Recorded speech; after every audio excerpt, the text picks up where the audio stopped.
You ask Tiger to solve. This deals with linear equations with one unknown.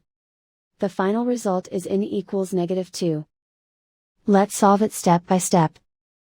Simplify the expression. Group like terms. Simplify the arithmetic. Group all constants on the right side of the equation. Add 14 to both sides. Simplify the arithmetic.